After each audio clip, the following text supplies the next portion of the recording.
Hey everyone, updates. I have good updates. So, egg retrieval done, kidney stone out. Amazing news. We're doing the frozen embryo transplant hopefully next month, fingers crossed. So let me fill you in on what happened since the last video. So I did have my trigger shot early on day 10 of the IVF.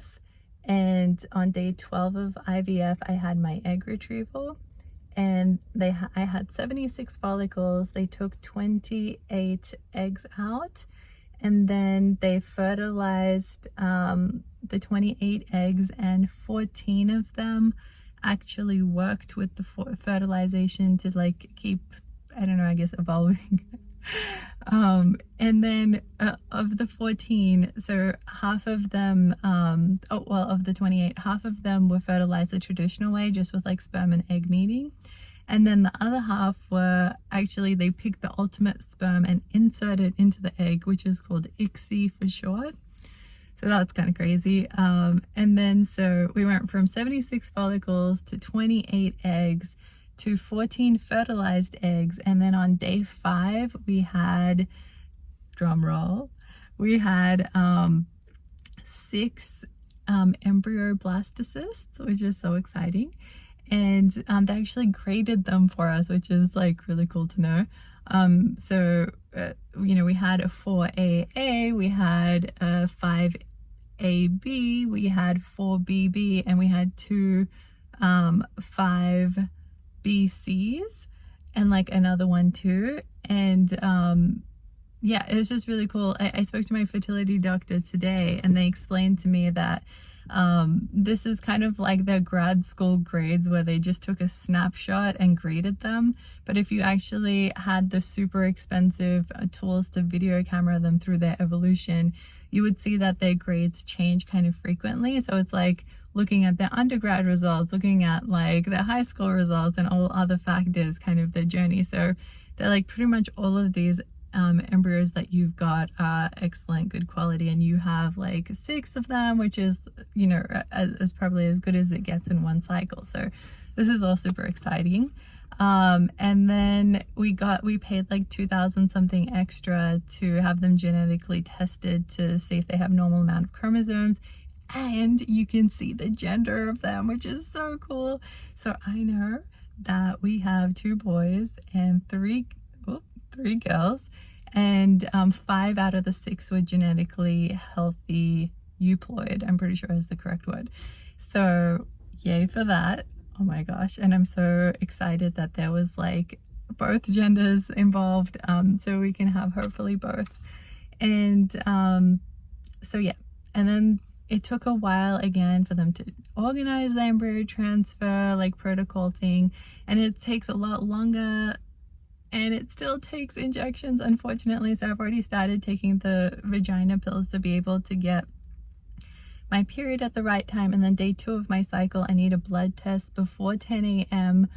or they'll cancel my transfer. It's super high stakes. And I don't know where I'll be on day 2 of my cycle. I'm likely going to be somewhere between DC and Toronto, because I'm running this road trip with like 50 people. And so I will sort that out.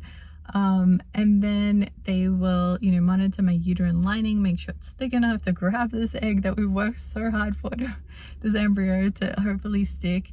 And then, yeah, so about 5 days before they transfer, I have to take these intramuscular injections daily, which the IVF egg retrieval stuff was not intramuscular. It was just in your soft parts, which doesn't hurt as bad. So I am not looking forward to that.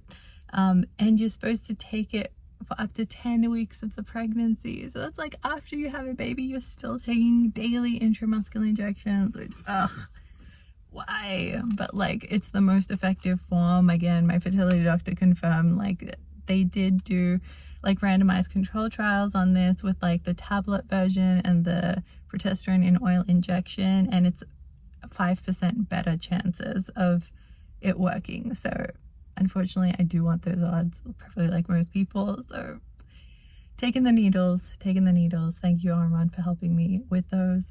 And so yeah, on track with IVF. And then kidney stone update. Oh my gosh.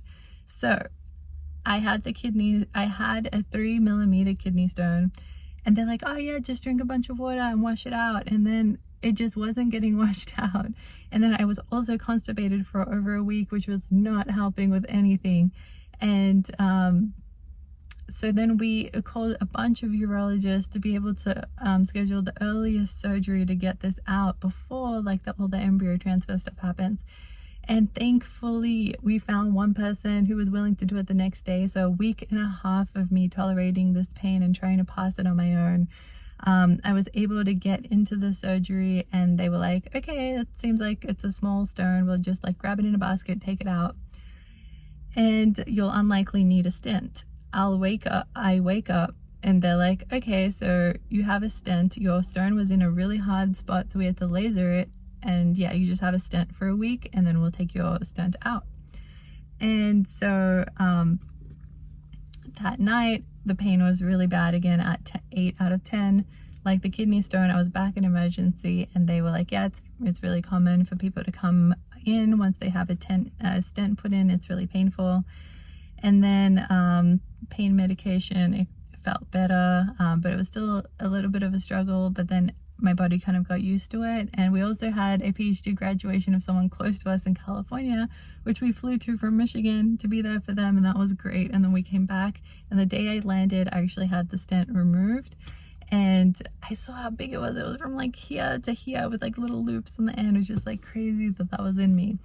And then I just started feeling so much better after the stent was removed and the stone was removed. So thank goodness for that. And I'm so much more on top of drinking water. And I realized that it was bad advice wherever I had heard, oh, just drink enough water that your body feels like. That's not right. You need to have a lot of water. So, you know, they recommend 8 to 10 glasses, like cups a day. And cups aren't that big, which is the positive. Cups are much smaller than what you think. It's not like a mug. So now I really try and drink between 6 to 8, because I feel like I was only drinking 2 to 3 before, and I got a kidney stone. So if that's you, please up your water levels.